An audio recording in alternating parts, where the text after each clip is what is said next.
Hello champions. Welcome back to my YouTube channel body and books PE explain. आज हम बात करेंगे यहाँ पर chapter number 1 management of sporting events की कंप्लीट थ्योरी के बारे में।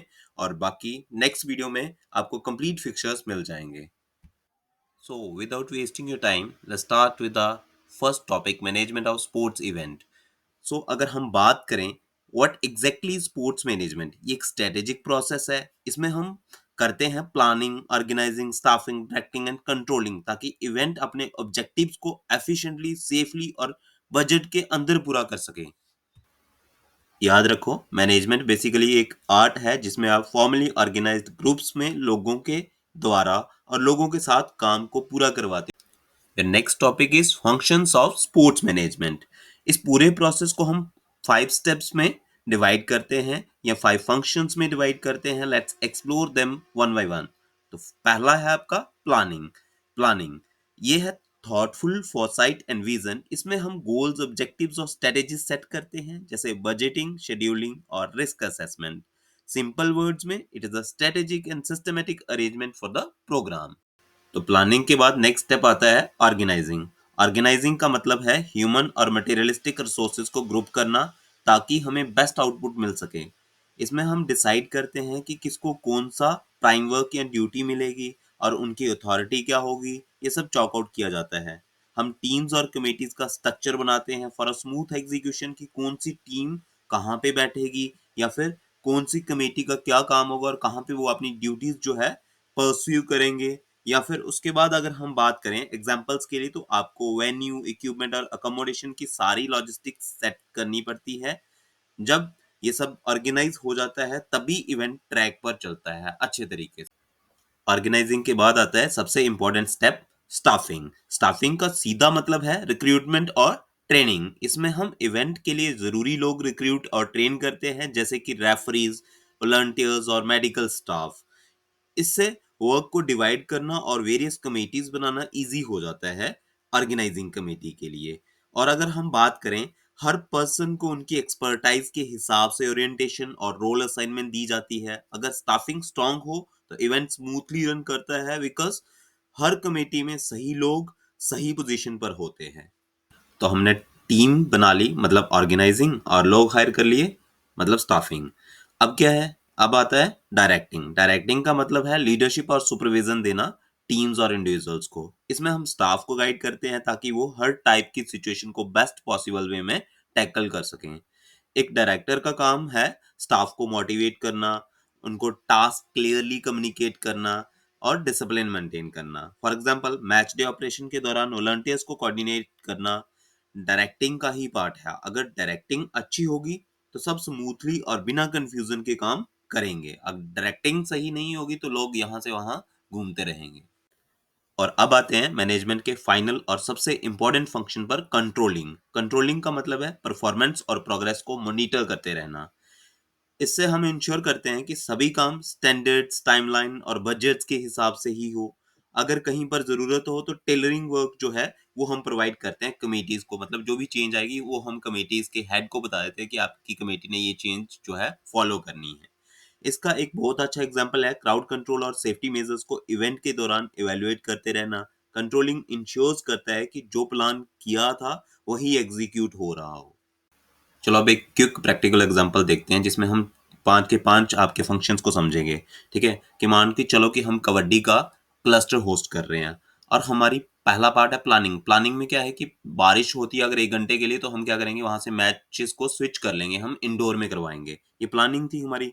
ठीक है, तो वहां से उसके बाद डायरेक्टर की कॉल आती है या जो आपके ऑर्गेनाइजिंग सेक्रेटरी होते हैं वो कॉल करते हैं कि भाई अब जो बारिश हो रही है उसकी वजह से आप मैच को अंदर की तरफ ले जाओ। तो डायरेक्टिंग ने भी काम कर दिया और प्लानिंग का काम भी हो गया।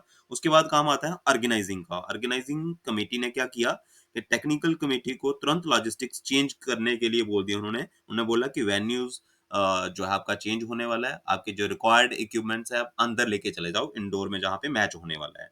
उसके बाद नेक्स्ट आपका ऑर्गेनाइजिंग के बाद आता है आपका स्टाफिंग। और इस टाइम पर जो स्टाफिंग से आए हुए वॉलंटियर्स और रेफरीज बहुत इंपॉर्टेंट है। क्यों? क्योंकि वो डिसिप्लिन मेंटेन करने में हेल्प करेंगे।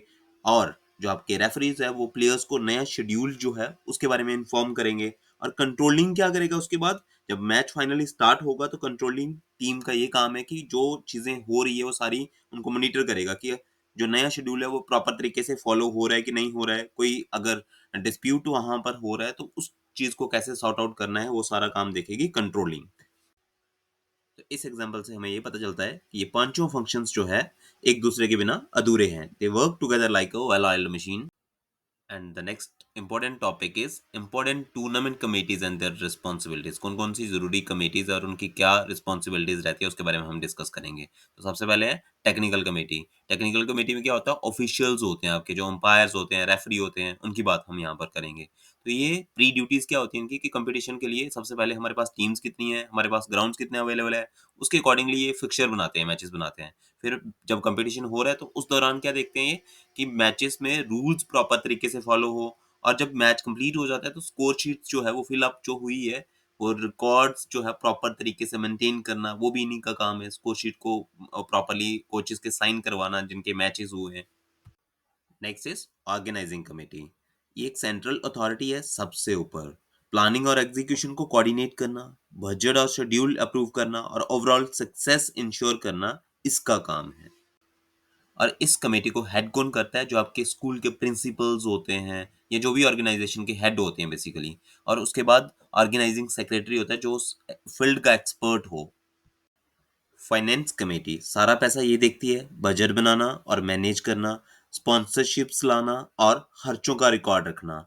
अगर हम बात करें तो ये कमेटी को हेड करता है या किसके अंडर ये काम करती है, ऑर्गेनाइजिंग कमेटी के अंडर। मतलब पैसे का लेना देना है ना, तो कोई रिस्क नहीं लेता है। जो हेड होता है कमेटी का वो खुद कंट्रोल करता है। Next is reception committee. Guest officials और पार्टिसिपेंट्स को वेलकम करना, रजिस्ट्रेशन और चेक्स इन मैनेज करना, और इसके साथ साथ इवेंट की इंफॉर्मेशन प्रोवाइड करना और मीटिंग करवाना किसके साथ, अकोमोडेशन कमेटी के साथ, कि भाई आप इनको किस तरीके से जो है कहाँ पे रखोगे, उनके साथ इनकी मीटिंग करवाना। ये काम होता है रिसेप्शन कमेटी का। अगली कमेटी जो कि बहुत ज़रूरी है, बोर्डिंग एंड लॉजिंग कमेटी, जिसमें कि क्या होता है, इनका मेन काम है अकोमोडेशन और मील्स अरेंज करना। जब पार्टिसिपेंट्स और गेस्ट इवेंट के लिए आते हैं तो उनके रहने और खाने का पूरा इंतजाम यही कमेटी देखती है। इसमें ये इंश्योर करना शामिल है कि क्लीनिनेस और सेफ्टी और कंफर्ट में कोई कमी ना हो। ये कमेटी कैटरिंग और हॉस्पिटैलिटी सर्विसेज एक साथ भी कोऑर्डिनेट करती है ताकि सबको अच्छा एक्सपीरियंस मिले। सिंपल वर्ड्स में हम ये कह सकते हैं कि जब आप इवेंट पर पहुंच रहे हो तो आपका कंफर्टेबल स्टे और अच्छा खाना इस कमेटी की टॉप प्रायोरिटी होता है। सेरेमोनियल कमेटी, इनका काम है इवेंट की शुरुआत और एंड को मेमोरेबल बनाना। ये कमेटी ओपनिंग और क्लोजिंग सेरेमनी को प्लान करती है। ये कल्चरल परफॉर्मेंसेस और परेड्स ऑर्गेनाइज करती है, और सबसे इम्पोर्टेंट अवार्ड डिस्ट्रीब्यूशन और स्पीचेस को कोऑर्डिनेट करना भी इनकी ही रिस्पॉन्सिबिलिटीज है। और अगर हम बात करें, जब आप देखते हो कि स्टेडियम में लाइट्स, म्यूजिक और ग्रैंड परफॉर्मेंसेस हो रहे हैं और जब विनर्स को ट्रॉफी मिल रही है, तो उस सबके पीछे सेरेमोनियल कमेटी का ही हाथ होता है बेसिकली। और अब आती है वो कमेटी जो इवेंट को फेमस करती है, प्रेस एंड पब्लिसिटी कमेटी। इनका काम है इवेंट को प्रमोट करना। ये लोग मीडिया और सोशल प्लेटफॉर्म्स जैसे ट्विटर, इंस्टाग्राम के थ्रू सबको अपडेट्स देते हैं। ये कमेटी प्रेस रिलीजेस और अपडेट्स इशू करती है ताकि न्यूज़ चैनल्स और न्यूज़पेपर्स में सही इंफॉर्मेशन जाए।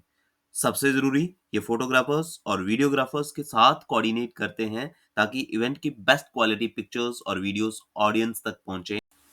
और अब आती है वो कमेटी जिसके बिना कोई भी इवेंट जो है वो सेफ नहीं है। इनका सबसे ज़रूरी काम है फर्स्ट एड और इमरजेंसी मेडिकल केयर प्रोवाइड करना। ये इंश्योर करता है कि इवेंट के दौरान डॉक्टर्स और एम्बुलेंसेस हमेशा अवेलेबल रहें, और अगर ड्यूरिंग इवेंट किसी को इंजरी हो जाती है तो उनको सही तरीके से ट्रीट करें, सेफ्टी प्रोटोकॉल्स को फॉलो करें और इम्प्लीमेंट करें उनको। और नेक्स्ट अप आती है आपकी डिसिप्लिन कमेटी। ये कमेटी ऑर्डर और डेकोरम को मेंटेन करती है थ्रू आउट द इवेंट। इनका मेन काम है कोड ऑफ कंडक्ट को इन्फोर्स करना बोथ पार्टिसिपेंट्स और स्पेक्टेटर्स के लिए। ये कमेटी मिसकंडक्ट और डिस्प्यूट्स को हैंडल करती है, और सबसे ज्यादा जरूरी, प्लेयर्स और स्पेक्टेटर्स को सेफ एग्जिट प्रोवाइड करना भी इनकी ही जिम्मेदारी होती है। अब हम बात करेंगे उस कमेटी की जो कि कम्युनिकेशन को हैंडल करती है, वो है अनाउंसमेंट कमेटी। इनका काम है मैचेस, रिजल्ट्स और लॉजिस्टिक्स के बारे में टाइमली अनाउंसमेंट करना। ये टेक्निकल और ऑर्गेनाइजिंग कमेटी के साथ कोऑर्डिनेट करते हैं, और इसके साथ साथ और सबसे ज्यादा जरूरी, पब्लिक एड्रेस सिस्टम को इफेक्टिवली यूज करना इन्हीं का काम है। और जब इवेंट खत्म हो जाता है तो सबसे ज़रूरी काम आता है सर्टिफिकेट और प्राइज़ कमेटी का, जिसमें कि क्या होता है, इनका काम है सर्टिफिकेट्स, मेडल्स और ट्रॉफीज़ को प्रिपेयर करना। ऐसा नहीं है कि कंपटीशन के बाद ही इनका काम है, पहले भी काम है इनका कि सर्टिफिकेट देखना कि टोटल नंबर ऑफ स्टूडेंट्स या प्लेयर्स के हिसाब से आपके पास सर्टिफिकेट्स है, टीम्स के हिसाब से आपके पास सर्टिफिकेट्स अवेलेबल है कि नहीं है। ये विनर्स के नाम और इवेंट डिटेल्स को अवार्ड देने से पहले वेरीफाई करते हैं ताकि कोई गलती ना हो। और ये लोग प्राइज डिस्ट्रीब्यूशन लॉजिस्टिक्स को ऑर्गेनाइज करते हैं, यानी स्टेज पर ट्रॉफीज कैसे जाएंगी और उन्हें कौन देगा, ये सारी चीजें यही लोग डिसाइड करते हैं। Next is records and bulletin board committee. ये मैच रिकॉर्ड्स और स्टैटिक्स को मेंटेन करते हैं और स्कोर्स और शेड्यूल्स को बुलेटिन बोर्ड पर अपडेट करते हैं टाइमली।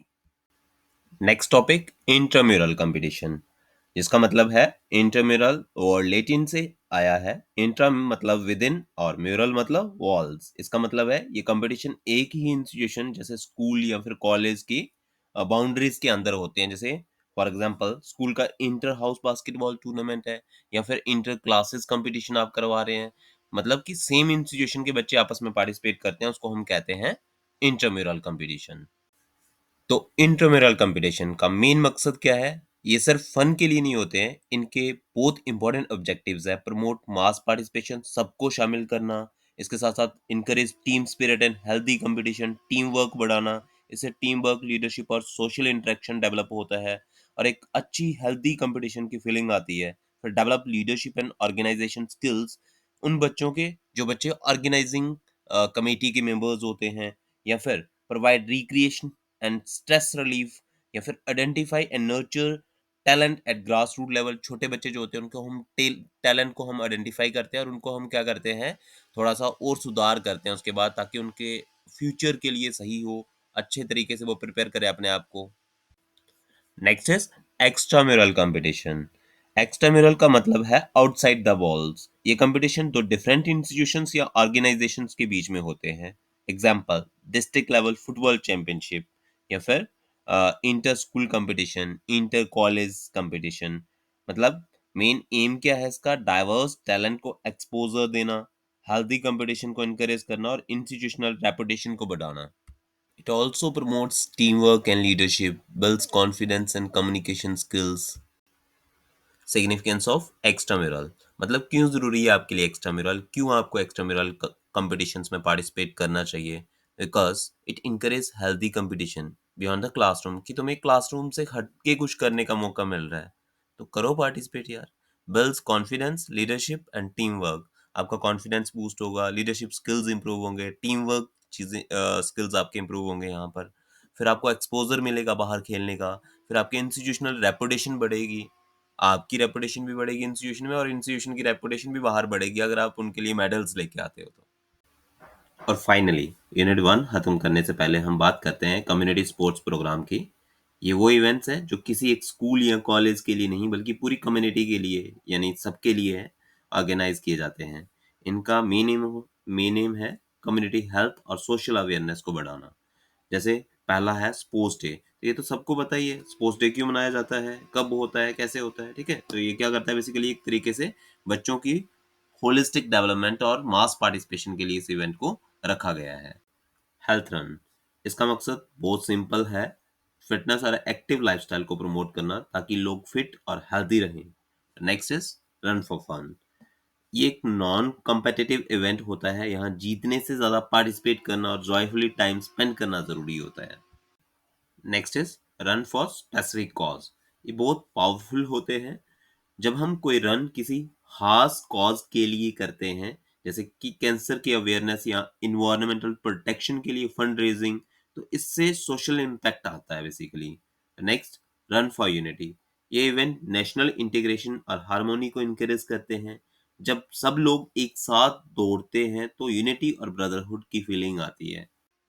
और ऐसा होता कब है, जब गवर्नमेंट आपके खिलाफ कोई गलत डिसीजन दे देती है, मतलब कि लोगों के लिए कोई टैक्स उन्होंने ज़्यादा इम्प्लीमेंट कर दिए हैं, जिसकी वजह से सारी कम्युनिटी जो होती है वो उस टैक्स की बगावत के लिए रोड्स पे प्रोटेस्ट करना शुरू कर देते हैं। तो that is the run for unity, जो सारे लोग मिलके एक ही मोटिव के लिए जो है बाहर रोड पे आ रहे हैं। थैंक यू स्टूडेंट्स, मुझे उम्मीद है आपको यूनिट 1 की थ्योरी समझ आ गई होगी। अगर आपको कोई भी डाउट है तो आप कमेंट सेक्शन में पूछ सकते हैं या फिर मेरे को इंस्टाग्राम पे कांटेक्ट कर सकते हैं। और वीडियो अच्छी लगी हो तो लाइक करो, चैनल को सब्सक्राइब करना मत भूलना। तो मिलते हैं नेक्स्ट वीडियो में।